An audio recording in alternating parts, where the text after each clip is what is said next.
Welcome to Imperfect in an Uncertain World.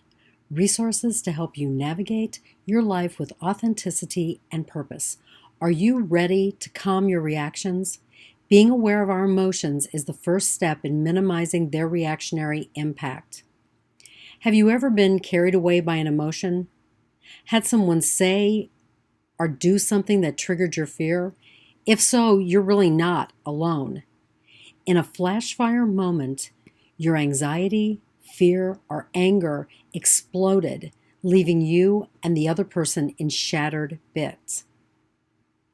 But a practice of 90 seconds could have prevented you from having this explosion. Jill Bolte Taylor, the author of My Stroke of Insight, tells us that it takes 90 seconds, yes, you heard that right, just 90 seconds for an emotion to enter our nervous system, race through our physical body, and leave. Sounds like an incredibly short amount of time, doesn't it? In reality, we may hold on to our anger, our fear, our anxiety for 90 minutes, 9 hours, and even 9 years. Why? We get caught by the emotion and feed it with our judgments, our assumptions, and our defenses. These emotions grow until we can no longer remember the why at their roots. Instead, an emotion becomes a terrible monster that in no way represents who we are at the core of our being. So let's talk a little bit about how we stop this monster from taking root. I want to share with you a simple technique that is anything but easy to master. First, remember that we are body, mind, spirit, and heart. And by heart, I mean emotion. Our emotions rage through all four aspects of our being. What happens when we're mindful of the course of an emotion? And how can we stop this emotion from running amok? With the following technique, you discover where the grappling hooks of your anger, fear, or anxieties have dug in. And through a 90-second focused meditation, you can intentionally let go of those grappling hooks. So let's try it. I'm going to go through a few guidelines as you get comfortable. You're going to be a witness, an objective observer, to really what is unfolding in your body as you remember the emotion. Now, the guidelines are simple. Don't judge what is occurring. So don't think that you're bad if you figure out that you're holding this emotion in the gut of your stomach and your stomach is tensing up.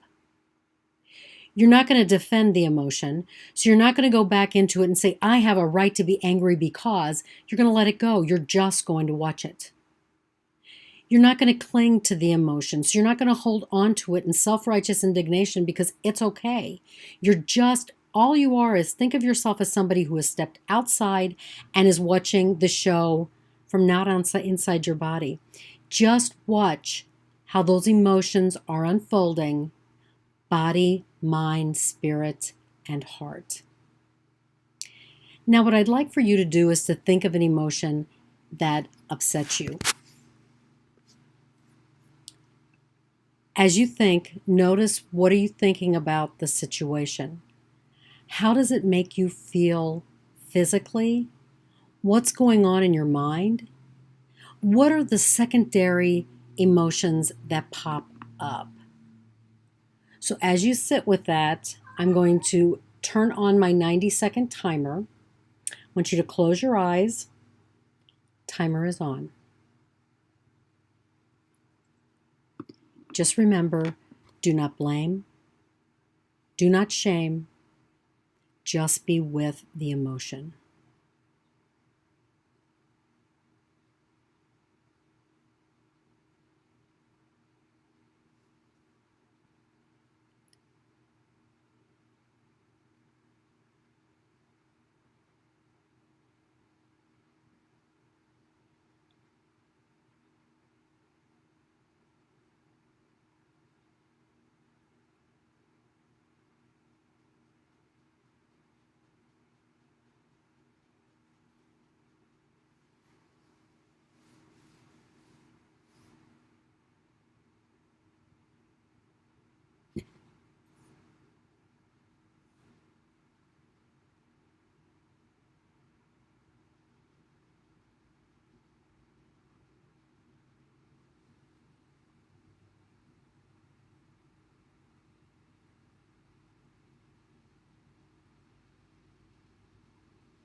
All right,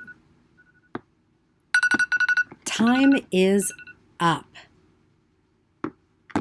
Now what I want you to do is, as you come back into your room, let go of the emotion. So one of the ways that I recommend that you do that is to just roll up any residue of the emotion that you might be feeling in your body, roll it up into a nice ball.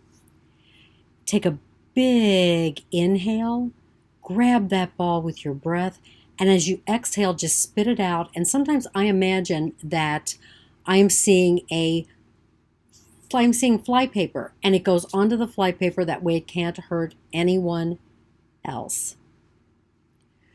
So for later, what you might want to journal about is to ask yourself, what did I notice? Some people are really aware of the detrimental effects of their emotion on their body. They might feel a tightness somewhere. They just might feel exhausted or feel like their shoulders are really weighted. Some notice that an emotion is leaching out of their body. Some people find peace.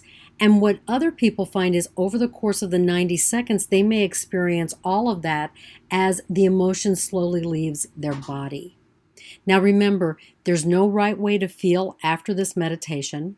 Most people are aware of how they hold these emotions and how they create opportunities to react and intensify suffering and violence in the world.